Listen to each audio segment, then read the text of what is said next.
What's up, everyone? It's Jason from Auto City Imports, and this is our new project car. Today, we're going to be working on new door handles to replace those old flimsy ones that you probably already broke. Let's get started. So before we get started, I wanted to show you what you actually get in the package and what you need to do the job. You'll get both sides of the door pulls, passenger and driver's side, as well as the hardware to put them in. You'll get a long bolt and a short bolt for each side. What you'll need to do the job is a Phillips head screwdriver, a flathead screwdriver, and a 10mm deep well with an extension and a ratchet. You can also use a trim tool if you choose to, but we're going to have to take off this whole door and then take this panel off, and then we can put the new one back on. And in order to do that, the first thing that we have to do is remove some screws. And we've already kind of pre-done that. There's a screw behind your door handle here. There is a screw inside of your defrost chamber. There's a screw just up to the left of it, and there's also a screw over here. So we've already removed those, and the next thing we have to do is take this off. I'm just going to use my flathead screwdriver. Actually, I am going to use the trim tool. And you just get in between. And it doesn't matter if you screw it up because you're replacing it anyway, but you'll get in between it, you'll pull on it, and it will just pop right off. That will reveal the two 10mm bolts that you need to take off below. This is where you'll need your 10mm deep well and your ratchet. Now, first one, top one is pretty easy to get to, and it'll come right out. The bottom one is pretty far in there, which is why you need that extension. Now, even though you take these two off, this still won't come out because it's actually screwed in and secured from the back, which is why we have to take the whole door panel off. But you have to take these off first because these actually help hold the door panel off. Now, after you get off all the screws and you get off these bolts, you can take this off. It just slides right out just like that.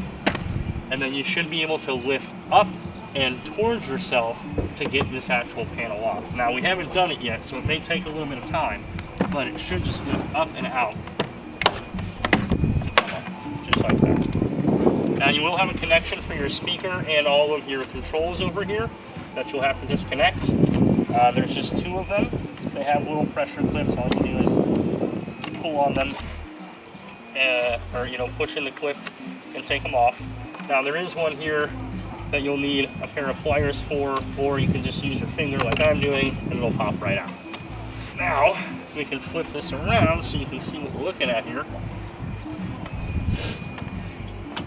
And our door handle is right here and here. That's where it connects. And you can see there's these two little screws that actually have a wonderful torque bit. So we found out that it's a T20 Torx bit that you'll need to take these screws out, and it comes out with the ratchet. I had to get an adapter to go down to 1/4 inch just because my torque set adapts to a 1/4 inch, but it'll be whatever that you need for that.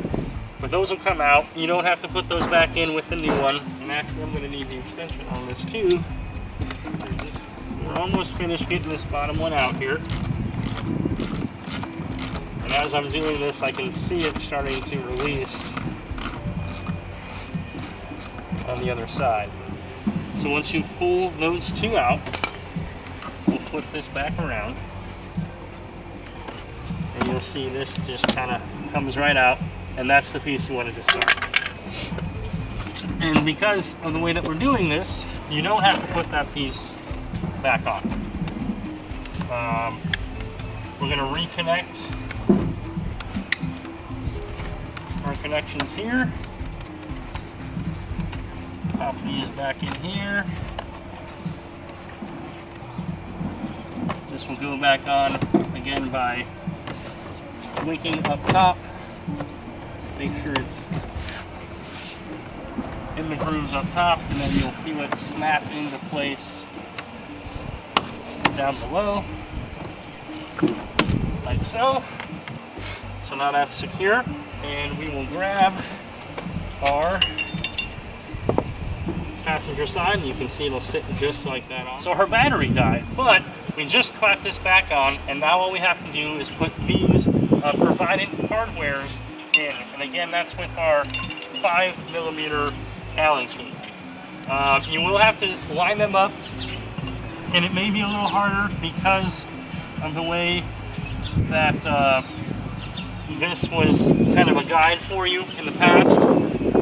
You don't have that guide anymore, so you kind of have to fish around in there to make sure it fits. But as you can see, this top one is obviously much easier.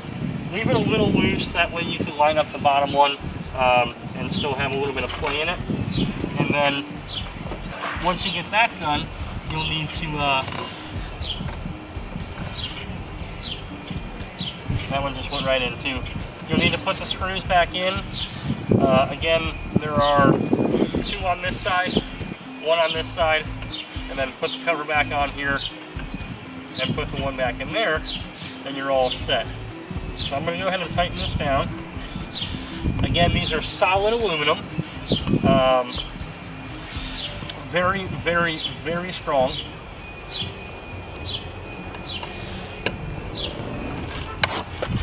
These will never break on you. I know the biggest issue with these doors is that they're so heavy that these OEM ones tend to snap on you pretty quickly. So as you can see, these are tightening down, and there it is. Now that is very solid. Again, you can get these on our website, AutoCityImports.com. There will be a link in the description below that you can click on to purchase these sets. We do stock these. So we usually have, we also have the Spider version if you do have the convertible. We do have ones that say Spider as well. And they ship to you in 2 to 3 days, no matter where you're at in the USA. Basically, you take this entire process that we did for the passenger side, you do it on the driver's side, 20 minutes, you got brand new handles.